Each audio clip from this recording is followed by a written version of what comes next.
Welcome to Experts in Global Sports, Voices of Change, a podcast by the International Coaching Course, the ITK, based at the Sports Science Faculty of Leipzig University in Germany. In this podcast, you are going to listen to Voices of Change about experiences, knowledge, and stories of the ITK community. We want to spread inspiration, passion, and motivation in global sports.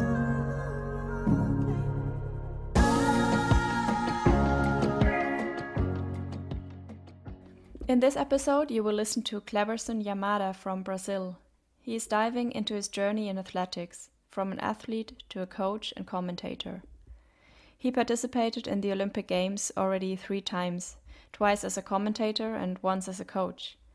And he shared the unique moment of being at the Olympic Games in Tokyo during the pandemic. Cleberson explains why his experience at the ITK Leipzig was a changing point in his life, and what the challenges are that he experienced in the Brazilian athletics system. For aspiring marathon runners, Cleberson outlines 3 principles that he shares with his clients. We spoke about motivation in amateurs and professionals, and Cleberson shares some valuable advice for young coaches and athletes that want to succeed in athletics. Thanks for being in this podcast. You chose to do a career in athletics. Maybe you can tell me a little bit about your career and maybe also why you chose athletics. Yeah, hi Lina. First of all, I would like to say thank you, Danke, for the opportunity. So athletics is part of my life since I was a little kid. At school, I think I was like 9, 10 years old. I started with trying to be a sprinter, and it was not possible. I wasn't so fast, and I was the youngest in the group, and I never had a chance to run sprint. And then the only event that nobody wanted to run was long distance. And then with 10, 11 years, I started with 3K. But at the same time, I used to play in high jump and play long jump and playing shot put and sometimes discus throw and pole vault. And so I always had something with combined events like decathlon. But most of the time until I was 14, when I ran my first half marathon, I was 14 years old. And this is too early. I know that today is forbidden in Brazil, at least. Maybe most of the world is forbidden. I keep 14 years old running a half marathon. I wrote 1 hour 37 at that time. I was training too much for long distance. And then I started to do more events like hurdles and different stuff in track and field. Since this was part of my life, I had to interrupt my career when I was 18 because I had to work outside Brazil. I went to Japan and I stayed there. At the beginning, my thinking was stay 1 year, but I stayed 4 years outside. And when I turned back with 33, I decided to turn back to the hurdles. So I keep my career as a professional athlete in Brazil for a long time. My first national when I was 18 in 1993, and my last was 2009. So I had a lot of fun. I participated in some selectives for Olympics and World Championships, but I never qualified. And I was an athlete with not so much talent, but too much effort. And that was something really nice. When I was finishing my career, I decided to go to Leipzig. I got the scholarship in ITK. I was graduated in physical education, and then I could do a specialization in track and field and Leichtathletik, right?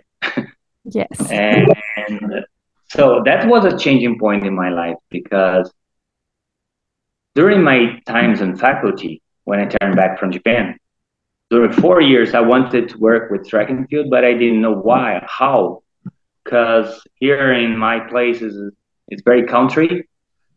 We have only plantations, calls, and stuff like this. There's not so many people, and the track and field is not so much developed. So I decided to move to São Paulo, and I started my career as a coach in São Paulo, where track and field, you can inspire track and field everywhere. there's much more spaces and facilities for practice. And then I have a chance to work with a Japanese Brazilian athlete, Mahao Sugimachi, that lives in Japan, but we're still working together. So for, I think, 8 years on the way, I had to go every year to Japan. He came to Brazil every year. And sometimes we meet in meetings in Europe for competition. He could stay top 20 in the world for like 8 years, 7 years. And we could have a long career with 3 semifinals in World Championships, 3 semifinals in Olympics.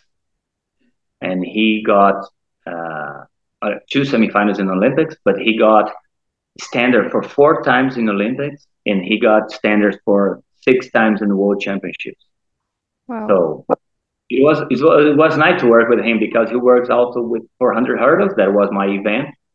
And so I was turning old and with a career as coach, and the Olympics come to Brazil. Suddenly I celebrate my 42 years. That is a number very interesting for track and field because 42 is the number of kilometers of the marathon. And I was Olympic coach at that year. And at the same time, I decided to run my first and ever marathon, my first and only one ever marathon in Frankfurt to celebrate my 42 years. And it was a nice experience. So actually, track and field is part of my life since I was a kid, and probably on the next few years also, because when I turned back from São Paulo to my place 3 years ago, when it starts the pandemic, we decided to work with track and field here. So we were starting new projects and new stuffs also connected with track and field. It's weird to say, but definitely the thing that I'm most happy in my life is that I don't work. I have fun every That's day. amazing. All day. This is good. What was your work in Japan? What were you doing there? So in 90s, it was 1994, the Brazilians' economical situation was really hard, and all Japanese descendants had the opportunity to work in factories in Japan. I work in factories, simply. And, you turn like a robot in Japan. Mm-hmm. The work is like a cycle, 2 or 3 minutes, and you do this 12 hours a day.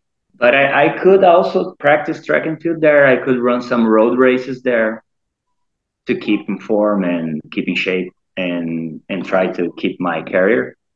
So I did some like cross country races or 5K or 10K and road races, stuff like this. Because we don't have so much time, like 12 hours a day in the factory. I work from 8 to 8. So I wake up 5:30, run 1 hour, and then turn back, eat something, and go work. Wow, that's crazy. It's really hard. In Japan, the life is really hard. You have to work a lot. And you said the ITK experience here in Leipzig was a changing point. In which sense was it a changing point in your life? When I did my graduation in physical education, we studied all the sports and all the elements in sports and roles and everything. But I was interested in specific in track and field. We have 2 semesters only in track and field. And in Leipzig, I had 1 semester full-time track and field. So when you know one sport and you know how to play, you know the rules, you know everything, it's nice because you know the practice and technical turns the sports easy and fun. But the different thing is how to teach what you know. Some people, they know everything, but they don't know how to do the transmission of this knowledge. So this was a changing point in my life because I have to rethink a lot of things to how can I teach one athlete, or how can I help one athlete or someone who wants to be an athlete, supposed to be, to get better results. And this is something that happened in my life that was totally different. I did internships in the United States. I did internship in different places in the world. In Japan, I also work with long distance and in the United States with sprinters. But Germany is the place to work with field events like jumps and throws. And I fell in love with this. Like jumps and throws is something that I like so much, and it was a changing point because I decided that I can work with all the events in track and field, and I can improve better every day.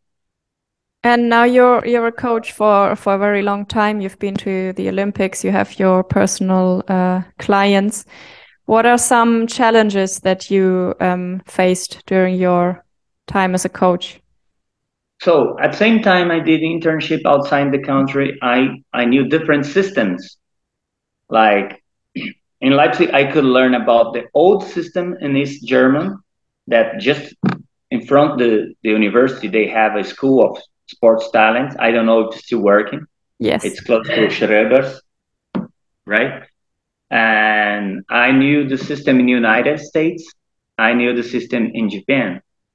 I know why Japan has so many good long distance runners. I know that why United States has so many good sprinters, jumpers, and hurdlers. And I know why Germany has a development in field events.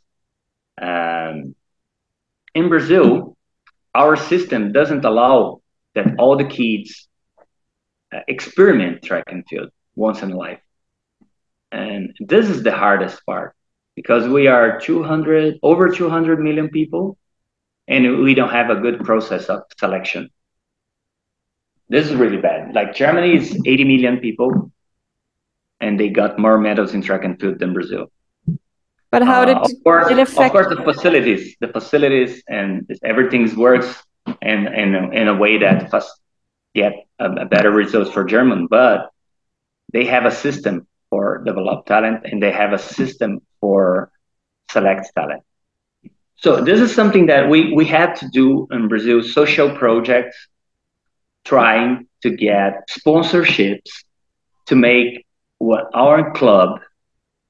So then you can try to find talents. It's like lost in the millions.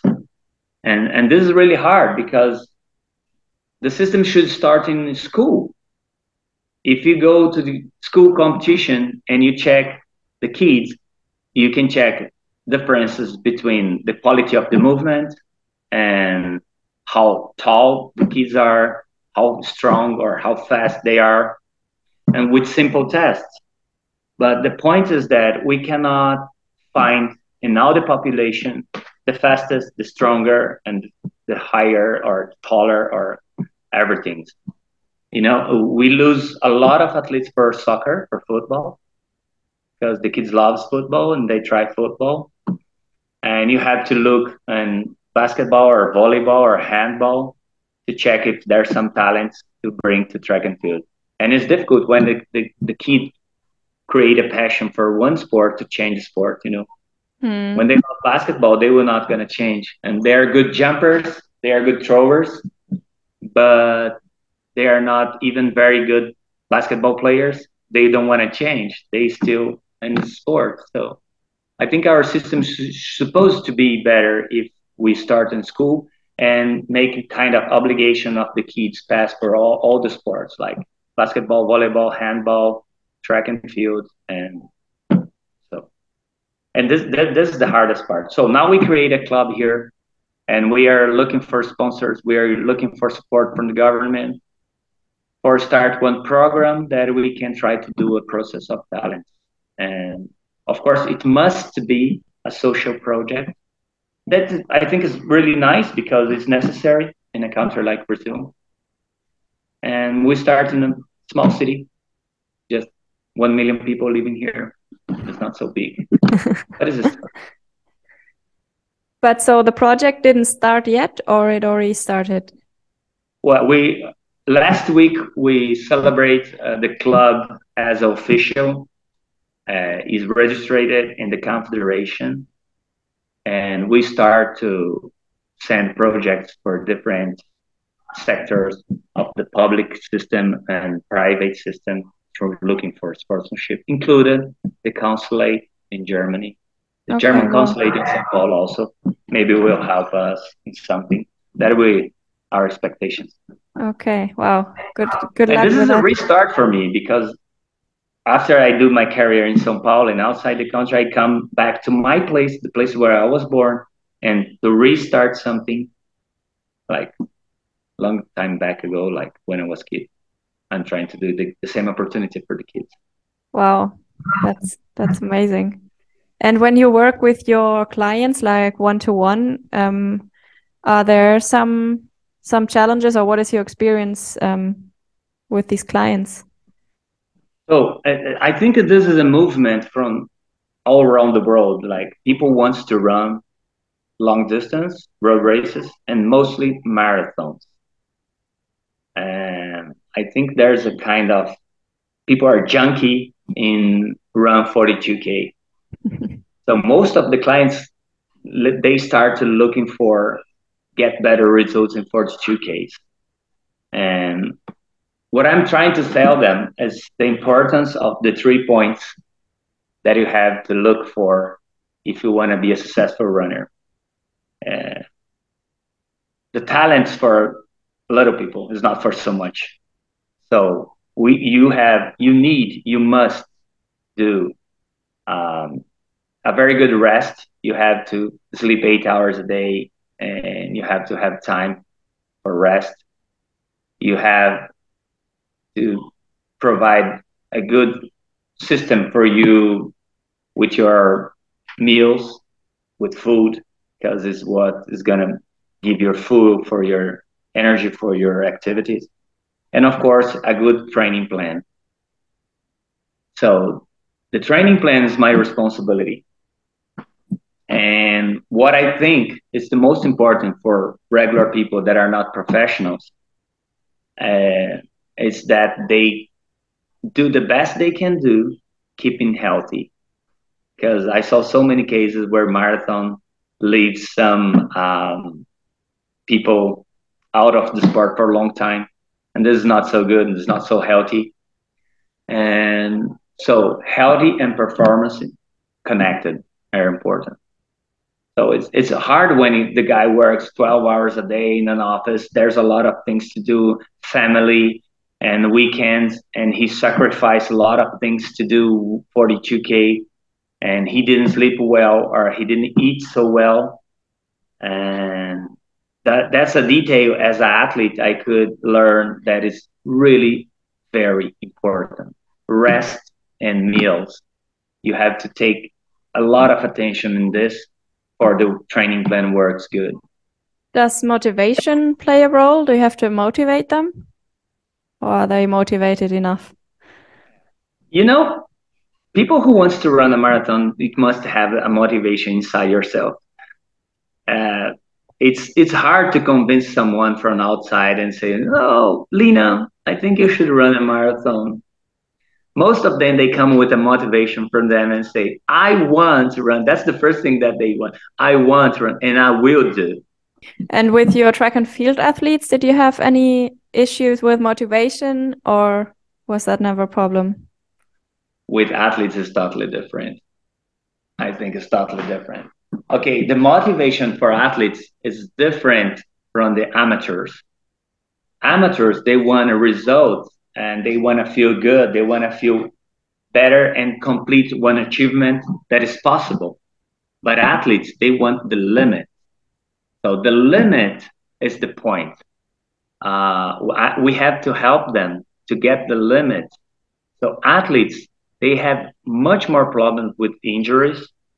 They not only take care about the meals and the rest, they must have a physical therapist besides them all the time. They must have physicians taking care of healthy. They must do treatments that is necessary for get better performance. And so actually professional athletes, everybody knows that it's not healthy. It's not healthy. They are looking for performance only.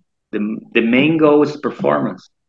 And their achievements of them are even bigger or something extraordinary. It's something that sometimes is hard to measure. So the motivation, I think, is one of the most important point for coaches, because the athlete believes that he can do, and the coach must be the first person who wants and who believes him. Because there's a lot of people that say, no, it's not possible to do something like this. If the coach says that, that's the end. There's no more possible. So I think motivation is something that I work with myself and I work with my athletes, and I think I can improve much better this, but it's one key point for professional athletes. Yeah, I think it's also this building up this self-confidence in the athlete so they believe in themselves. That's about self-confidence is something really important that you say, because sometimes the coach doubts about the athletes and they say, I know I can do. I say, I know too. But even you cannot believe that what happened during the race or during the event, when the athlete finds the right angle, the right strength, everything perfect, the technique, and he can like achieve one goal that is something perfect. And perfection is the word for athletes. They must like achieve the perfection, and this is really hard. Yeah. Speaking about perfection, you said you hope to participate in the next Olympic Games. Maybe you can tell me a bit about your experience in the last Olympic Games that you participated. Yeah, actually, I started to work as track and field commentator in 2009. We did one race of using boat on the streets of Birmingham, 150 meters. It was something on the street. It was really nice to do, but at that time it was not something that I wanted to do, like be a kind of journalist, as a commentator. But they liked what I talk, and they think could be a good opportunity for me to start a new career. So I started as commentator in 2009 in band sports, and I have learned a lot with some narrators. Uh, and then in 2012, for my surprise, in 2010 they bought the program Diamond League for 10 years. They have a contract for 10 years. And in 2012, they invited me to come to Olympics in London. It was my first Olympics experience as a commentator. And it was really, really amazing. And then in 2016, I was invited again to work in Brazilian Olympics, but I was as coach. I had an athlete in 400 hurdles, and he was the best ranked in sprinters in Brazil. So I was as coach, and it was a totally different experience as coach and as a commentator. But of course, the Olympic is in Rio. I don't know when it's gonna come back to South America. The Olympics again, and it was amazing experience to be in Rio. It's not my city number one, definitely. I don't like so much Rio because it's so crowded. But definitely the experience in Rio was amazing. And then for Tokyo was totally different during pandemic. And I was the only one who speaks Japanese in the group. So that's make a huge difference, because I work as a commentator in track and field, and also I work as a producer for the team. And the experience to be inside the stadium watching the final of 400 hurdles, the best ever, and there's only the commentators and narrators in the stadium. There's only media on the stadium. There's no public. The silence inside the stadium, you could listen to everything, the steps of the athletes. That experience was amazing and was something that I never expected in my life, because during the pandemic, they reduced the number of people who goes to everywhere, like in Japan also. But I was the only one commentator that was in place inside the stadium from Brazil. The rest of the commentator from basketball, volleyball, handball, all the sports, they went to the studio in São Paulo. Was there inside the stadium. That was, I think, the experience in a country that I had been like 12 times, and I was there just because I speak the language. And it was a dream to realize it. Like, my grandfather is from Japan. I participated in the Olympics in Brazil as coach, and I participated in the Olympics in Japan as commentator. So in Paris, I had three options. I hope to be there. Let's see how it's going to be. Okay, so then to finish, I want to ask you if you have some advice for young coaches or also for young athletes that want to succeed in track and field. Okay. One point that I have learned is that track and field for most events is not for pretty young athletes. They must start later. It's not like gymnastic. I know that in swimming and judo, kids start with 8 years old, 7 years old. I don't think this is for track and field. I think the kids must play a lot of sports, different sports, as more as they can. And for fathers, for parents, keep they as a kids as like enjoying the childhood. They must learn handball, basketball, football, judo, swimming, whatever they want, the time that they want, and not try to become a professional so early. And for track and field, I think the good start is around 14 years old. And the best start definitely is with combined events like with decathlon or heptathlon, where they learn different events. They can develop different parts, and it's very good for the development of the kid. For young athletes, they must keep in mind that professional sports is not so easy. They start early with a different lifestyle. Like maybe most of the kids wants to go party when they are 16, 17, and the athletes, they cannot. They must take much more care with their bodies, like don't use bicycle or motorcycle or something that can be dangerous. And they must keep in mind that they must have a healthy food all the time and meals, and they need to rest, they need to sleep well.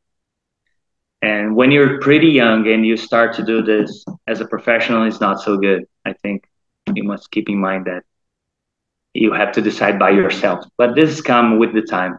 When you're 15, 16, maybe 17, you decide, then you take seriously. For professional athletes, the advice is even like keep in mind that you must graduate in something. You must keep your career as athlete and studying at the same time, because we have so many examples in Brazil that most of the guys that do football, they don't study and they finish the career and they have nothing to do with 30, 32 years old. And this is definitely a messy for the rest of their lives. And they didn't prepare themselves for after career. So it's something that you must keep in mind, I think, for the athletes and for the kids.